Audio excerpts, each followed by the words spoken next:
Rieccoci prima di Interpares, appuntamento del mercoledì, gruppo TV7, scusatemi come di consueto abbiamo la pagina Facebook, scusatemi mi sono dimenticato di dire che questa sera è un orario un po' insolito ovviamente per via della partita del Padova. Ospite l'assessore al turismo e alla cultura Andrea Colasio che è un profondo conoscitore e tutti mi dicono quando lo ascoltano che è davvero molto bello ascoltarlo e confermo perché io l'ho sentito quando presentava certi capolavori di Padova, aveva un amore più che la conoscenza, ma l'amore superava anche la conoscenza nel spiegare tutta Padova.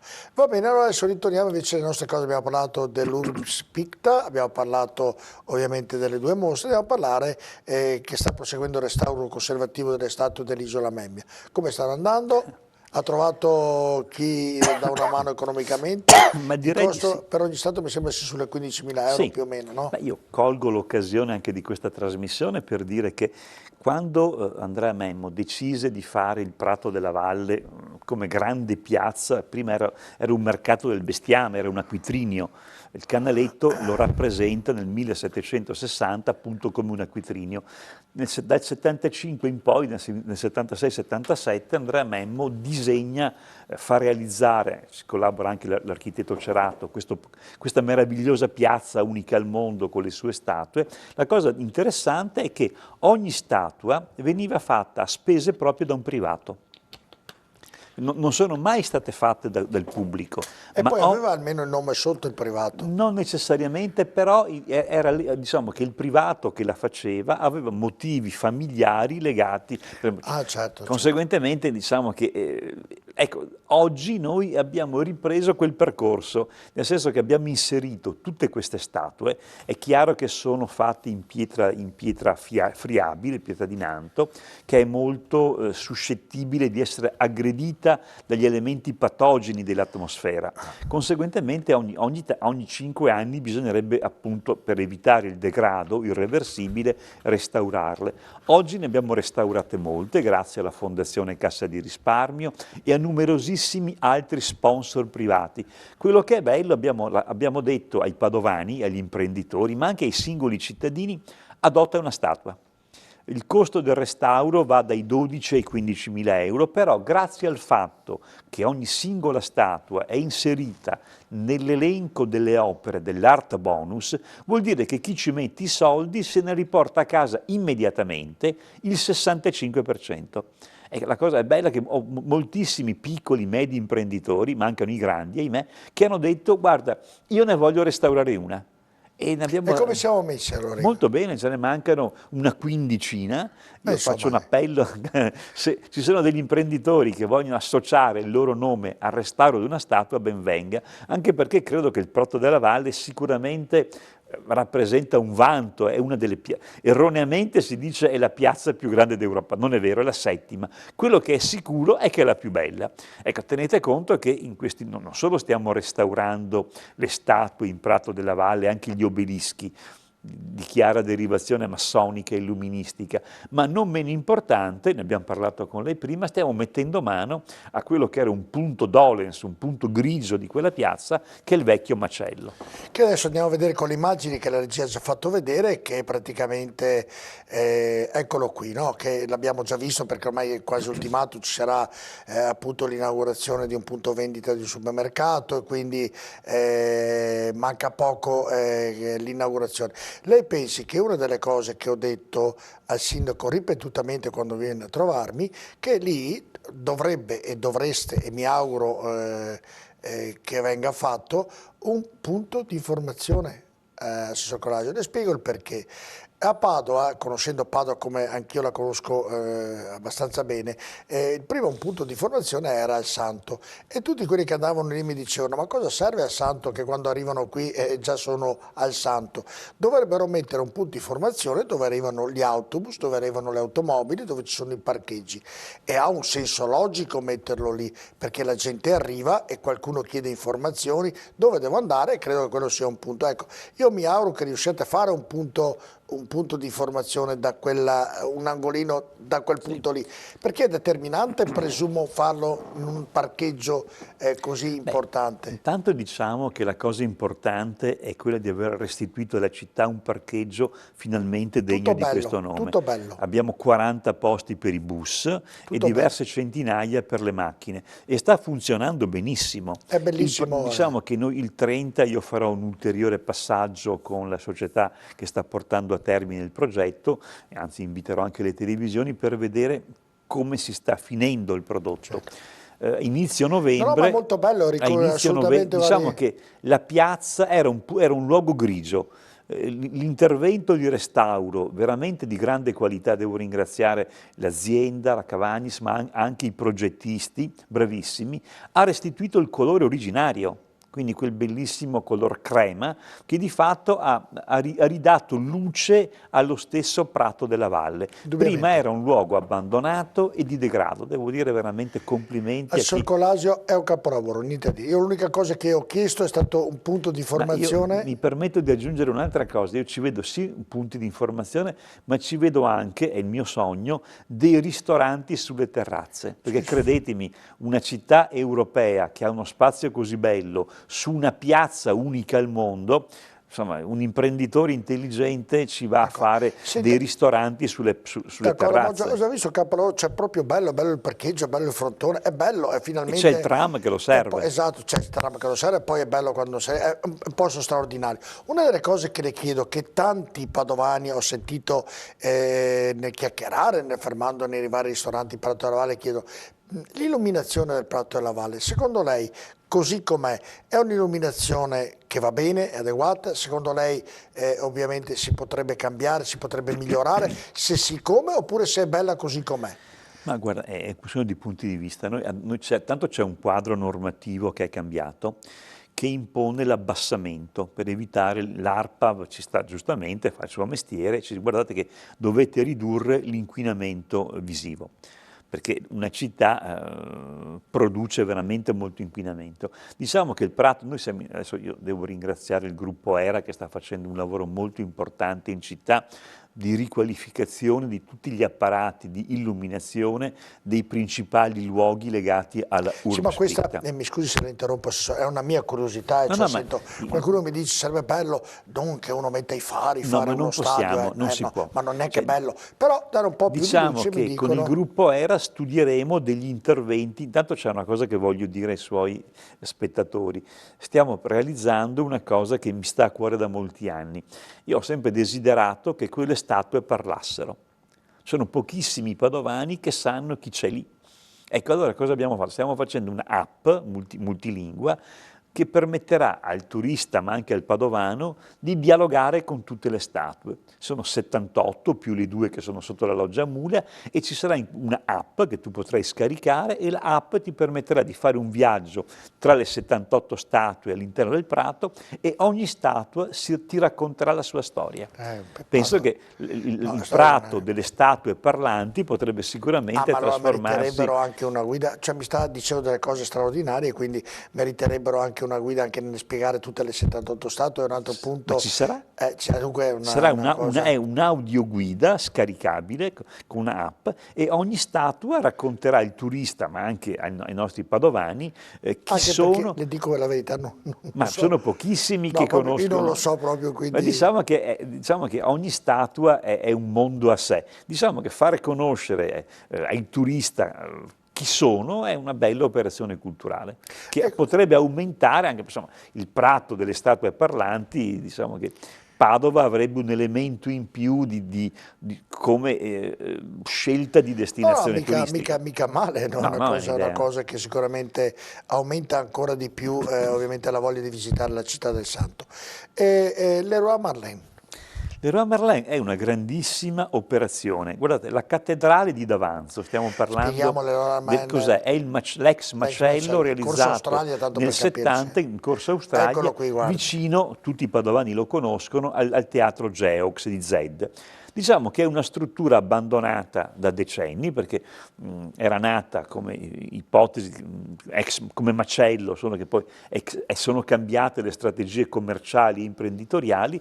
Noi ci troviamo con questa bellissima struttura che, ve lo ricordo, guardatela attentamente, evoca il circo.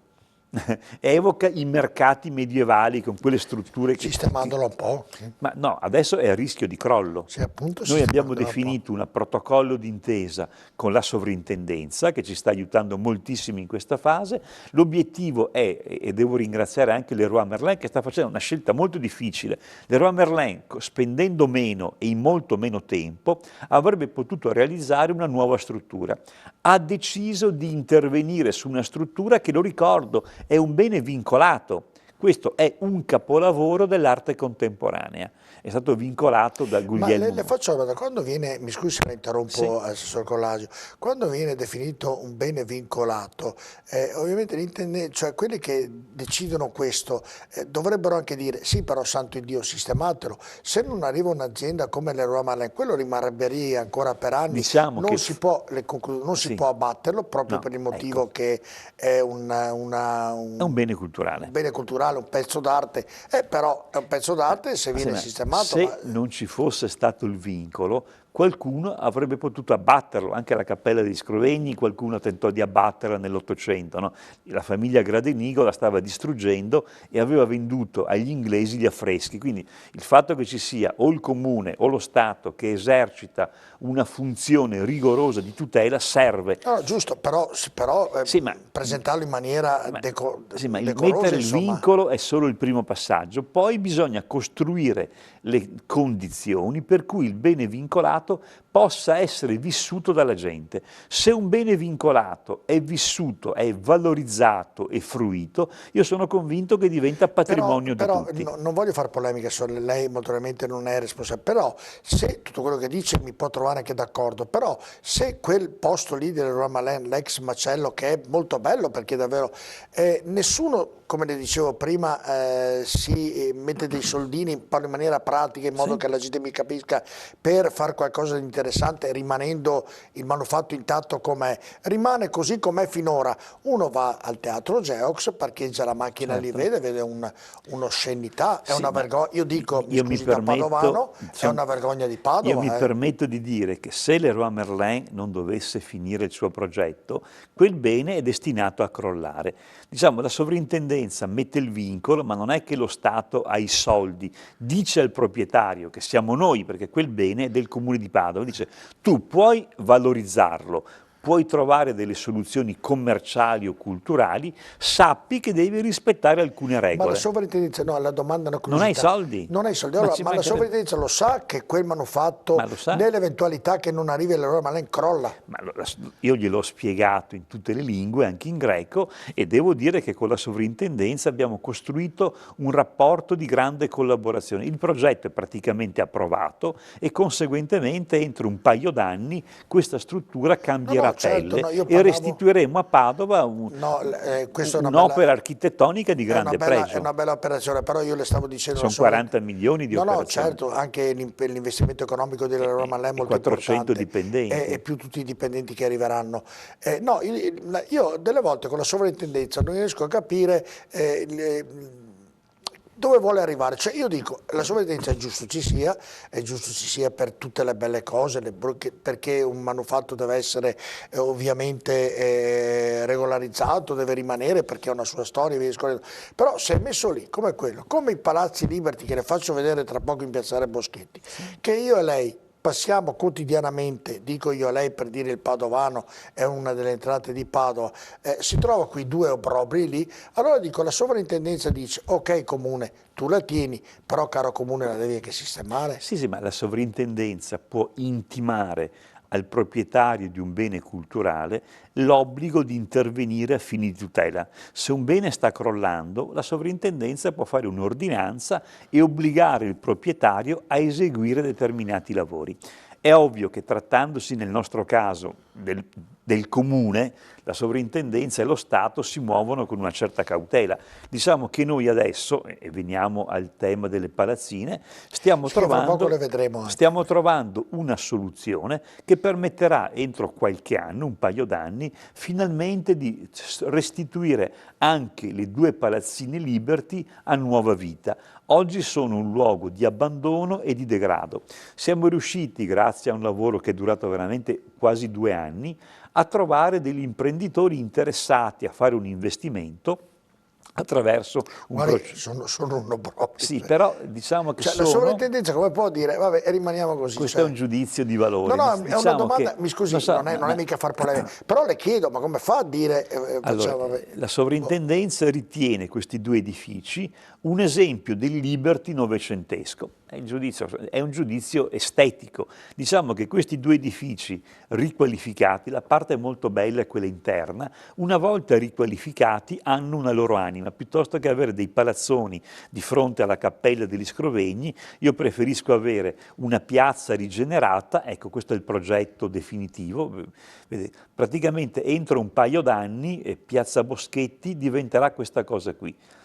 E tenete conto che siamo di fronte... Ci vorrebbero dei soldi per bonificare quel terreno, perché sarebbe bello bonificarlo, non si può perché costano molti soldi. E dunque... È tremendamente inquinato perché lì arrivava il carbone, ma diciamo che c'è già il bando di gara per riqualificare la piazza ed è un progetto di Attolico, un architetto veramente molto bravo, lo stesso architetto che ha riprogettato diciamo, il restyling di queste 2 palazzine, quindi sarà un unicum. C'è chi vorrebbe buttarla giù, c'è una battaglia perché sì, è il mio amico Riccardo, che è simpaticissimo, lui vuole buttarle giù, l'alternativa è costruire un grattacielo che fa ancora più brutto. Diciamo lui voleva fare proprio tutto giardino, tutto... Ma non è così, perché c'è un danno erariale, tu non puoi abbattere un patrimonio pubblico, perché la Corte dei Conti ti dice come hai abbattuto un patrimonio pubblico. La soluzione più sana, io ricordo che lì si voleva costruire l'auditorium, io avevo molte perplessità perché mi sembrava il luogo sbagliato. Diciamo che fare una grande piazza per i cittadini padovani, per i turisti, tenete conto che un domani un turista arriva in stazione, deve arrivare in Cappella degli Scrovegni, oggi c'è ancora 2 buchi neri, l'ex area IFIP e l'area PP1. Il nostro grande obiettivo è, entro fine legislatura, rigenerare quei 2 buchi neri. Piazzale Boschetti, siamo certi, entro un paio d'anni avrà un proprio... Poi collegate ai giardini, quindi viene lunedì io sono in sovrintendenza col sovrintendente a chiudere il sì definitivo sul progetto di rigenerazione delle 2 palazzine e dell'intero piazzale. Abbiamo trovato chi è interessato davvero a quei 2, sì, assolutamente. Ci sono, perché io finché non vedo qui, come sa, prima la proprietà di Cotromelello... Posso anticipare che c'è un accordo in essere. La settimana scorsa è venuto, mi scusi se ne interrompo, il direttore dell'azienda ospedaliera di Padova, il dottor Flor, bravissimo. E io ho detto, ho molti dubbi che l'ospedale nuovo venga fatto a Padova, pensi lei? E lui mi ha detto, lei è un pazzo, mi hanno dato il pazzo, però io mi auguro di sbagliare, però da padovano, conoscendo bene Padova, conoscendo bene le difficoltà di amministrare Padova, non lo so perché Assessor Colasio, però lo dico a tutti, nelle altre città nel Veneto si fa tutto e rapidamente, Padova è una città dove tutto diventa complicato. Non so se è l'università, non riesco a capire se è il santo, non riesco a capire perché... Certe cose, lei pensi alla velocità con cui, e va dato atto al rettore Rizzuto, no, era un paragone... Ha fatto una cosa molto importante, sta rigenerando la caserma Piave. Oh, certo. Lì c'è un processo decisionale. Tutto bello, però dico... È un investimento da 40 milioni. L'ospedale lo fanno, a Verona lo fanno subito. L'accordo è stato siglato da Zaia, dal sindaco e da Flor. Esistono le condizioni per realizzare, stiamo smontando un po' alla volta il vecchio ospedale che insisteva, ahimè, sulle mura cinquecentesche. Lei non è responsabile, lei non è l'assessore di competenza, però anche per pediatria abbiamo dei problemi, perché ci sono le mura, e fare pediatria rispetto a salvare dei bambini per un metro lì. Me ne sto occupando un po' anch'io, perché ritengo che il progetto finale sia molto di qualità. Cioè, oggi il progetto Però ci sono finale dei che problemi, Flora ha presentato con Zai e Giordani è un progetto che mi convince perché tecnicamente quell'area viene Ma rigenerata. si farà perché è Ma bloccato, perché ci sono dei problemi anche lì, eh. sono dei problemi che verranno superati. Verranno risolti. Dopo queste parole che mi danno Verranno davvero la superati. speranza che ciò accada, noi andiamo in pubblicità e poi abbiamo l'ultimo break con l'assessore Andrea Colasio. Tra poco.